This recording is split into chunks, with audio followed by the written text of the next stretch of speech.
While considering what to do for my next review, two things came to mind. One, I need to spend less time on the plot.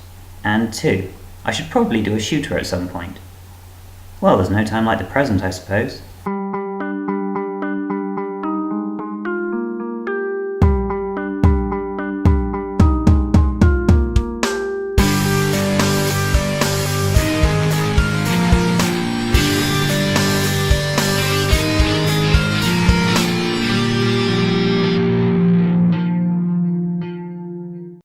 Thing is, I haven't really played all that many shooters.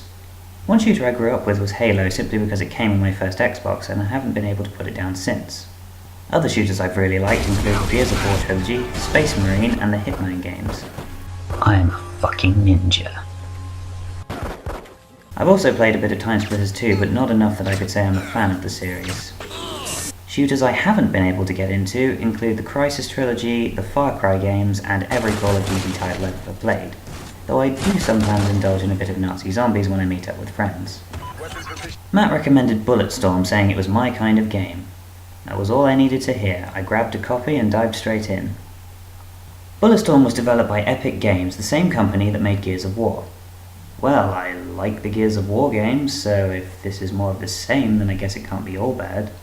As you might expect, there are similarities, such as the armor, the weapons, and the bromance. No matter what happens, no matter what I say as I lose possession of my mind, know this. Just fuck already.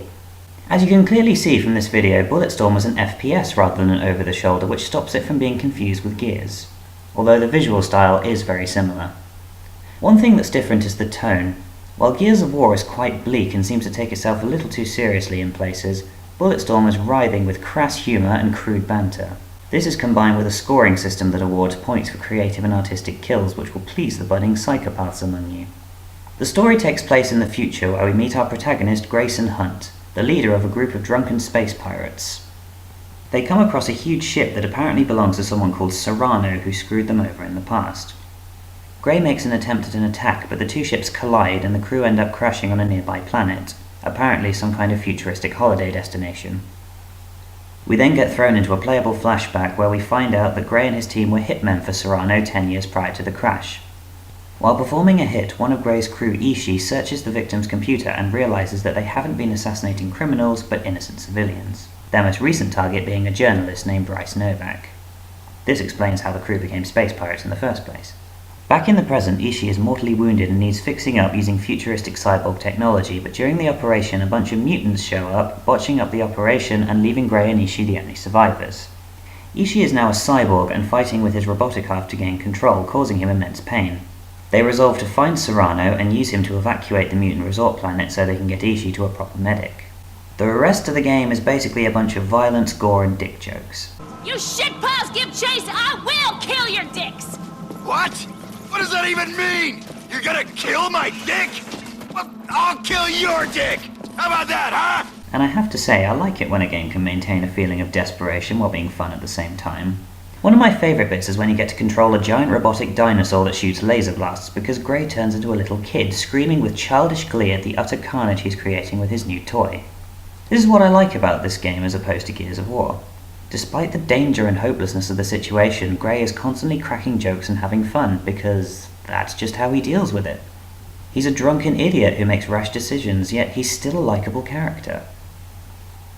The gameplay is your bog standard guns and melee, which this game implements as a superpowered kick that you can perform whilst reloading. You can also slide and perform devastating attacks with your leash weapon. Some people might be put off by how stupidly overpowered you are. On normal difficulty you can have a bomb stuck to you and still survive the explosion. I will also point out that the physics in this game are broken. Gravity seems to have no effect on sliding, and when you yank enemies into the air, time slows down for you to shoot them, but only they slow down. You, on the other hand, can move as quickly as ever. I think this might have been intentional, but I know some people will be bothered by it, so I had to bring it up.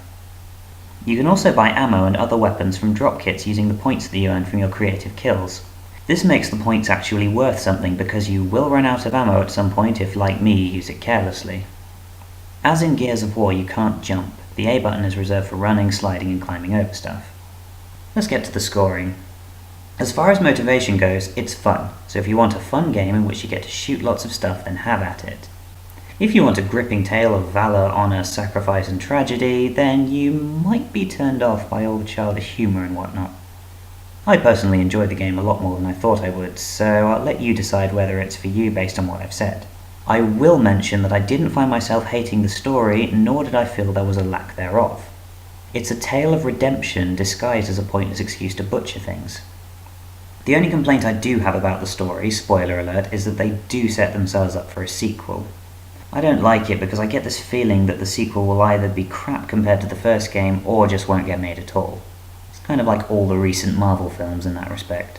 For overall enjoyment, I'll give it a thoroughly impressive 70. It's a good game and I'm glad I spent the time playing it. I know I sort of like the humour, but I mean it's not exactly winning any awards for clever writing. Hey, Trishka! Another one of your boyfriends at the door! Also, while killing mutants is fun, I find it hard to tell whether or not the game is being quote-unquote ironic when it depicts our heroes gleefully mowing down what they call savages. In order to justify the high score, let me talk about Serrano.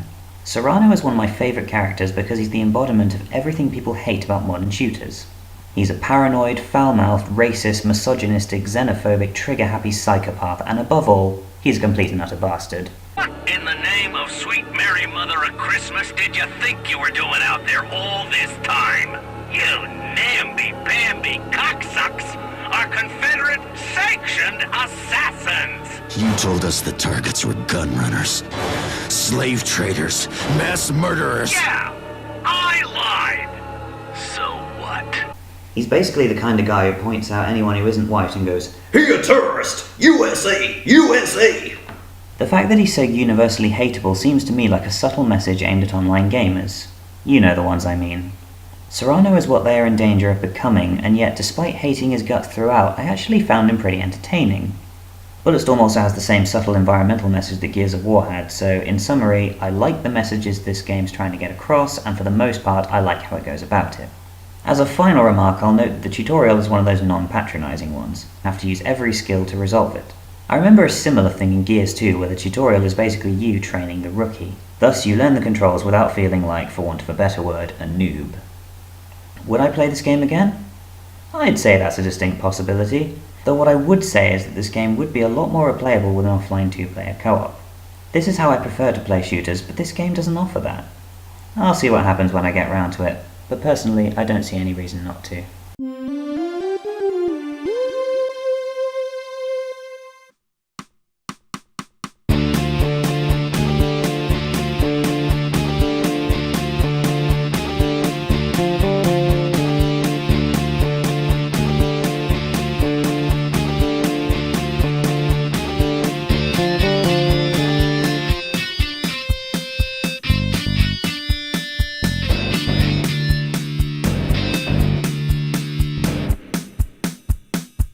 Gray attempts an attack, but the He's basically the kind of guy who points at anyone who isn't white and goes, "He a terrorist! USA! USA!" Yeah. Jeez, that hurt my throat. And I need to do it again.